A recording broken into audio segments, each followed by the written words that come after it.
Kabanata 726. At ang batang iyon. Hindi lang si Zephyr, kundi pati na rin ang isang tao na pumasok sa pagsasanay. Siyang pala. Malinaw na bilang isang baliw na yang, imposibleng mag-aksaya siya ng higit sa 10 araw. Kailangan niyang magpahinga at magpagaling ng higit sa 10 araw at iakma ang sarili sa kanyang pinakamahusay na kondisyon. Patuloy na humahampas ang nakakatakot na hangin kay Yang, ngunit mabilis na kumislap ang mga manipis na itim na liwanag mula sa katawan ni Yang. Saan man pumunta ang itim na liwanag, mabilis nitong nilalamon ang malakas na hangin. Bagamat tila hindi siya kasing dali ni Zephyr, sapat na iyon para protektahan ang kanyang sarili at linangin ito. Ang dalawang batang ito. Habang nakatingin kina Yang at Zephyr, hindi mapigil ang mapangiti ni The Way Hubs. Hindi naman malaking bagay si Zhang.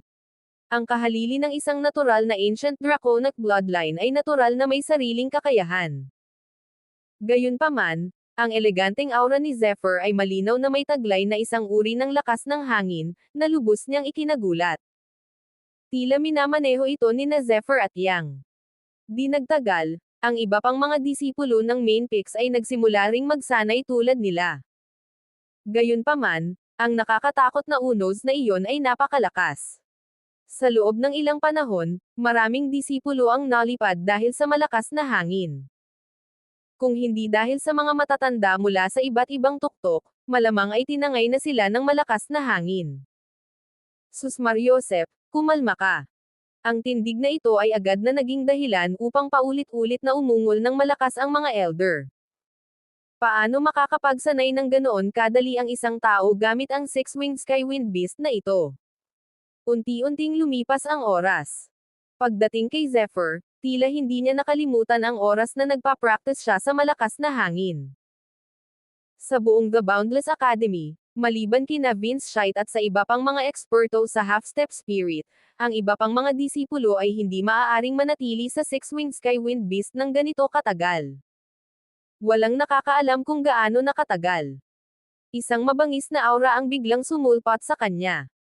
Maging si Zephyr ay hindi mapigil ang imulat ang kanyang mga mata na may napakalakas at mabangis na aura. Sa oras na ito, lahat ng mga disipulo sa Six-Winged Skywind Beast ay seryosong tumingin at tumingin sa hinaharap. Sa harap niya, libu-libong metro ang layo, isang malamig na aura ang patuloy na bumabalot sa kanya ng isang masamang espiritu. Dagat na itim. Narito na tayo. Mahinang sabi ni The Way Hubs para hindi maging seryoso. Black Sea. Hindi gaanong pamilyar si Zephyr sa pangalang ito. Gayunpaman, malinaw na kakaunti ang nakakaalam tungkol sa Black Sea. Isang tame-time na kapaligiran ang Bum-A-Lot sa mga alagad, at marami sa kanila ang mukhang seryoso at mahiyain. Senior Kuya. Sumulyap kay Vermurray, sabi ni Zephyr gamit ang banal na sentido. Malinaw na naunawaan ni Vermurray ang mga iniisip. May bahid ng sinag ng Diyos sa kanyang mga mata, dahan-dahan niyang sinabi. Nasa harap natin ang dagat itim. Ang dagat itim ay hindi isang ordinaryong dagat. Sinasaklaw nito ang isang kakila-kilabot na lugar. Maaari pa nga itong tawaging sea area. Ang dagat ay madilim na itim at mayroong nabubulok na espiritu sa lahat ng dako. Sa paligid ng dagat itim, mayroong isang malakas at malamig na masamang espiritu, na napakadaling makagawa ng mga halusinasyon. Hindi lang iyon, mayroon ding mga kakaibang hamog na madalas na lumilitaw sa dagat itim. Ang mga hamog na ito ay lumilitaw ng hindi regular. Kapag natakpan ka na ng hamog, madali kang maliga dito. Nang dumating sa puntong ito, ang ilang mga disipulo na hindi nakakaalam ng Black Sea ay hindi maiwasang magbago ang kanilang mga mukha. Paano kung lumipad tayo papunta roon? Wala namang magiging problema kung aakyat tayo sa himpapawid, di ba? Hindi napigilan ng isang disipulo ang mapasigaw. Kabanata 727. Hihi, kung ganito lang kasimple ang dagat na itim, hindi sana ito magiging ganito kakilakilabot. May nagsabi ng nakangiti.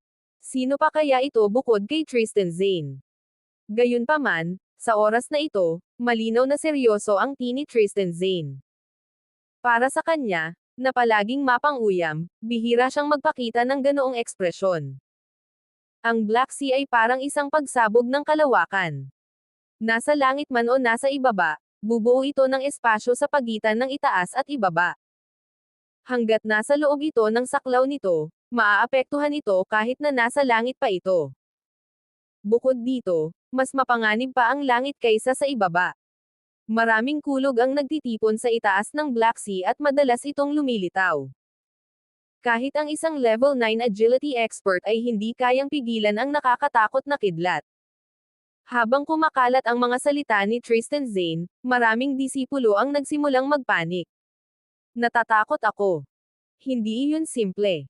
Sabi ni Yang, nabibihira naman. Nagliwanag ang kanyang mga mata ng kakaibang itim na liwanag habang nakatingin sa dagat na itim. Tila may naramdaman siyang kung ano. Oo, napakaganda ng persepsyon ni Junior Brother Yang. Gulat na tiningnan siya ni Vermeer at nagpatuloy. Sa ilalim ng dagat na itim, bagamat kasing dilim ito ng isang patay na dagat, maraming buhay na nilalang ang naninirahan doon. Ang mga buhay na nilalang na ito ay tila sumailalim sa isang mutasayon dahil sa pagiging kakaiba ng dagat na itim. Sila ay walang kapantay na makapangyarihan at napakasama. Sila ay tinatawag na mga hayop na mahiwaga sa dagat. Hindi lang ang Supreme Peak, kundi pati na rin ang mga disipulo sa iba pang 6 na pakpak na Skywind Beasts ay naging seryoso na rin. Malinaw na maraming tao ang nakakaalam ng Black Sea. Ang dagat na itim. Mas mabuting mag-ingat. Dahan-dahan ang sabi ng isang elder ng Beast Peak. Tama iyan. Kailangan mong mag-ingat. Sayang at masyadong malawak ang sakop ng Black Sea. Kung gusto mong lampasan ito, natatakot akong masayang mo ang mahigit kalahati ng oras natin. Habang nag-uusap ang mga matatanda, ikinakaway nila ang kanilang mahahabang damit. Tara na. Koro. Sabay-sabay na umungal ang six-winged Skywind Beasts. Gayunpaman, malinaw na naramdaman ni Zephyr na nagsisimula na silang maging irritable at hindi mapakali. Swoosh! Sa isang iglap, mabilis na nalampasan ang layong 10,000 metro. Isang itim na dagat ang lumitaw sa kanilang harapan. Walang katapusan ang itim na dagat, walang nakikitang katapusan. Ang buong dagat ay kasing itim ng tinta, na may bahid ng lamig at kasamaan.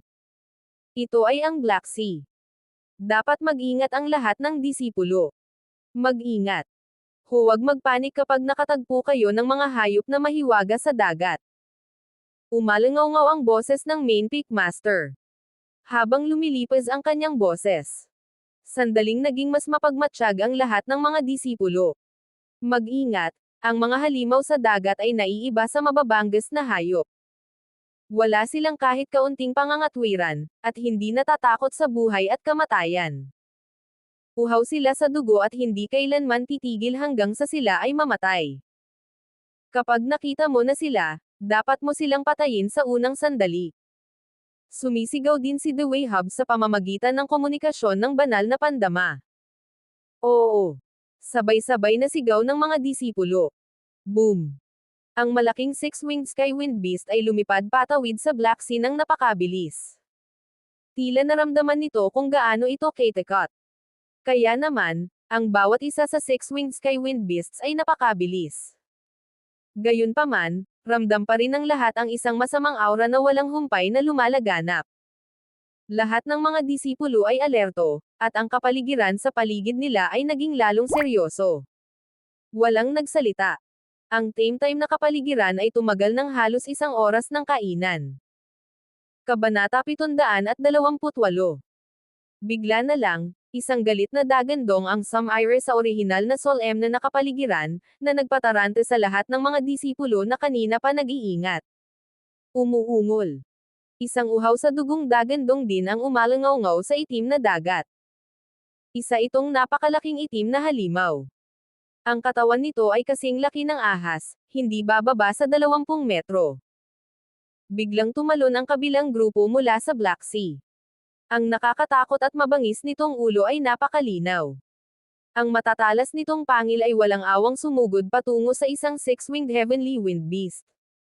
Ito ang six-winged Heavenly Wind Beast na sinasakyan ng disipulo ni Axpeak. How dare you? Biglang umungal ang isang elder ng Axpic. Sa isang pagkumpas ng kanyang kamay, isang malaking alon ang nabuo dahil sa pagtitipon ng tunay na enerhiya. Ito ay baliw at mabigat, na may matalas na mapanirang kapangyarihan, at agad na sumugod patungo sa isang direksyon. Buzz!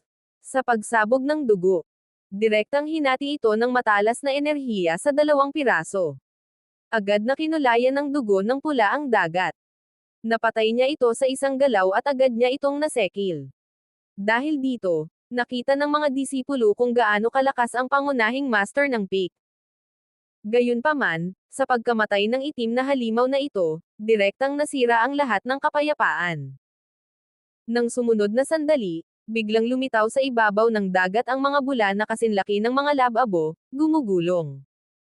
Pagkatapos, narinig ang nakakakilabot at uhaw sa dugong mga ungol sa buong paligid. Sus Mariosep! Mag-ingat ka! Sa oras na ito, biglang umungal ang lahat ng matatanda. Magwala ka! Ikinumpas ni Lucia Pearson, isang elder, ang kanyang malajade na mga kamay, at ang kanyang maselang katawan ay mabilis na naglabas ng walang katapusang talim na enerhiya. Saan man siya magpunta, ang talim na enerhiya ay humihiwa sa kalangitan at bumuo ng isang mala-hedgehog na depensa sa paligid niya. Lahat ng halimaw na malapit sa kanya ay pinagpira-piraso. Mamatay.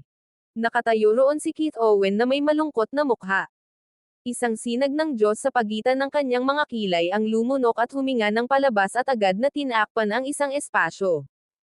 Lahat ng halimaw na lumapit sa espasyong ito ay napunit-punit. Sa oras na ito, isang malaking itim na hugis pugitan na halimaw ang tahimik na lumapit sa six-winged Skywind Beast kung saan naroon si Zephyr. Ang malalaking galame ay marahas na umugoy patungo sa isang disipulo sa Supreme Peak. Ang nakakatakot na mga galame ay kasing laki ng mga gilingang bato at may taglay na kamangha-manghang kapangyarihang lumamon. Tila may vortex sa gitna ng millstone, at ang nakakapangilabot na aura ay palaging nakikita. May isip ng isa na kung ito ay malunok, kahit ang isang eksperto sa agility ay mapupunit sa isang iglap. Ang mga mata ni Maxim Callahan, na nakaupo nang nakakross ang mga paa sa six-winged Skywind Beast, ay biglang kumislap na parang sinag ng Diyos. Humph! Isang malamig na pagsinghot ang parang kulog. Sandaling lumilipad palabas ang higanteng halimaw na pugita, tila nagyelo sa ere. Nang sumunod na sandali, ito ay sumabog ng marahas. Isang malakas na puwersa ang sapat para makita muli ni Zephyr ang kamangha-manghang kapangyarihan ni Noster Maxim Callahan.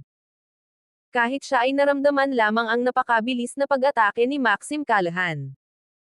Ang pagpapakita ng enerhiya ay umabot na sa isang tahimik na antas. Ipinakita ng lahat ng matatanda ang kanilang mga banal na kakayahan. Sa isang iglap, lahat ng halimaw sa ilalim ng dagat ay nawasak. Ilan lamang ito sa mga halimaw na may mutasayon, ngunit hindi sila maituturing na totoong mga mahiwagang hayop sa dagat. Lalong naging seryoso ang ekspresyon ni Dewey Hobbs. Malinaw na hindi pa talaga neresolba ang krisis. Hindi pa nga talaga ito dumating. Kabanata 729. Umiiyak. Sa sandaling ito, isang kakaibang pagbabago-bago ang unti-unting kumalat. Ang ganitong uri ng pagbabago-bago ay napakahina at hindi mahahalata.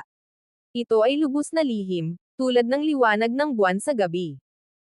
Ito ay napakahina na halos parang isang uri ng paghipo, na nagpapaantok sa mga tao ngunit mahirap pigilan. Swoosh! Bahagyang nagbago ang mukha ni Zephyr. Mabilis na kumislap ang evil breaking eye sa pagitan ng kanyang mga kilay, at ang pilak na liwanag ay umikot, na kumakatawan sa kalituhan ng evil breaking eye. May mali. Bahagyang gumalaw ang puso ni Zephyr. Bihirang lumitaw ang nakalilitong kapangyarihan ng evil breaking eye, ngunit sa tuwing lumilitaw ito, ipinapahiwatig nito na mayroong isang nakakaakit na kapangyarihang umaagos. Nang magsasalita na sana si Zephyr, bigla na lang, ang buong dagat na itim ay naging tahimik na parang salamin na walang kahit isang butil ng alikabok. Sa sumunod na sandali, isang magandang awit ang unti-unting kumalat sa buong dagat. Ang ganitong uri ng boses ay puno ng tukso at nagpapakalasing sa mga tao, ngunit ayaw nilang umalis. Sa isang iglap, halos kalahati ng mga mata ng mga disipulo ay nagsimulang lumabo, at sa susunod na sandali, may bahid ng kalasinggan sa kanilang mga mata, na parang naakit sila sa kantang ito. Maraming figure ang lumitaw sa gitna ng dagat na ito. Kalahati ng kanilang mga katawan ay nakatago sa loob ng dagat na ito, na nagpapakita lamang ng kalahati ng kanilang mga katawan. Ang kanilang mga katawan ay maeslan at banayad, na nagbibigay sa isa ng hindi maipaliwanag na atraksyon. Lahat sila ay nakamamanghang dilag. Ang kanilang magagandang mata ay kumurap na may bahid ng lamang at alindog, na siyang dahilan kung bakit hindi sinasadyang gustong malubog ang mga tao rito. Ay hindi. Habang nakatingin sa mga inaantok na disipulo sa paligid niya, biglang nagising ang pagiging mapagmasid ni Zephyr. Kahit na may kapangyarihan siyang manggulo ngayon lang, hindi niya ito namalayan hanggang ngayon. Magwala ka.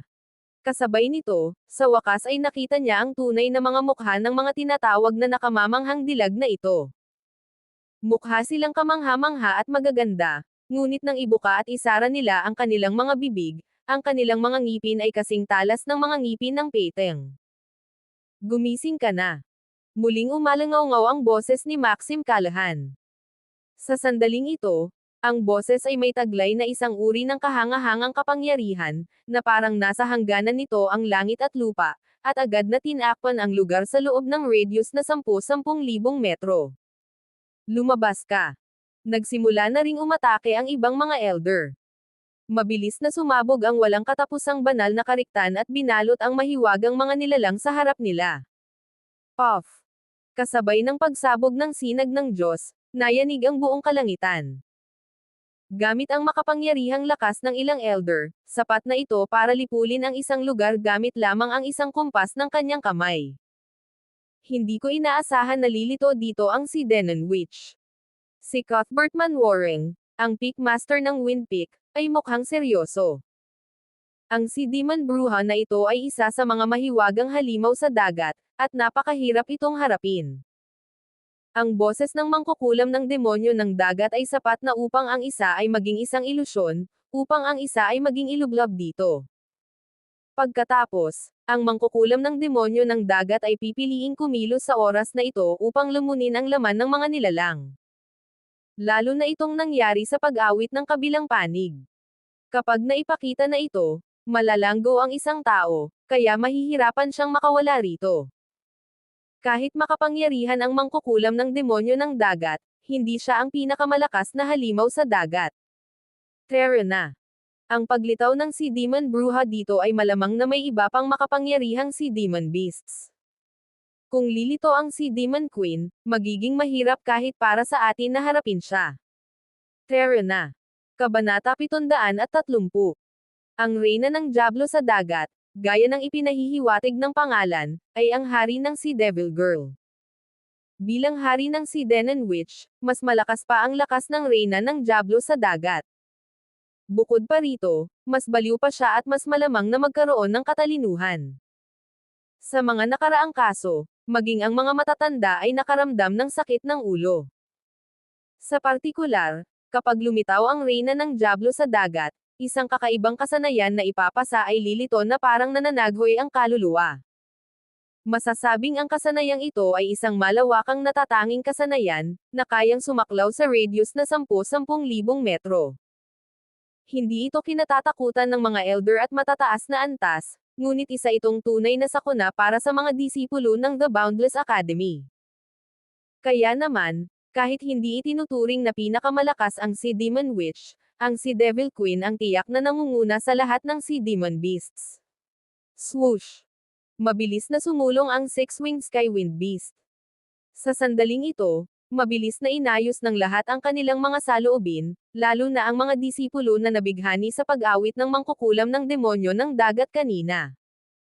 Pawis na pawis sila at hindi naglakas loob na maging pabaya. Bahagyang gumalaw ang Evil Breaking Eye sa pagitan ng mga kilay ni Zephyr. Agad niyang nakita ang katawan ng mangkukulam na demonyo ng dagat na napatay. Ang itaas na bahagi ng katawan ng mangkukulam na demonyo ng dagat ay hindi naiiba sa isang magandang tao. Gayunpaman, Ang kanyang mga ngipin ay parang mga ngipin ng pating at ang kanyang hitsura ay lubhang nakakatakot. Para naman sa kabilang bahagi ng katawan ng si Demon Witch, ito ay parang buntot ng isda. Ang ibabaw nito ay kulay maitim na berde, at ang buong katawan nito ay may taglay na masamang aura. Dahil sa tuluyang pagpatay. Sa natitirang bahagi ng paglalakbay, wala silang nakasalubong na anumang makapangyarihang halimaw sa dagat. Bagamat may ilan na hindi bukas ang isipan, kahit wala ang tulong ng mga matatanda, sapat na ang mga disipulo mula sa ibang mga tuktok para harapin sila. Tila muling nabalot ng katahimikan ang lahat. Mabilis na sumulong ang mga disipulo at mga elder sakay ng six-winged Skywind Beast. Sa araw na iyon, isang napakalaking kapangyarihan ang biglang sumabog.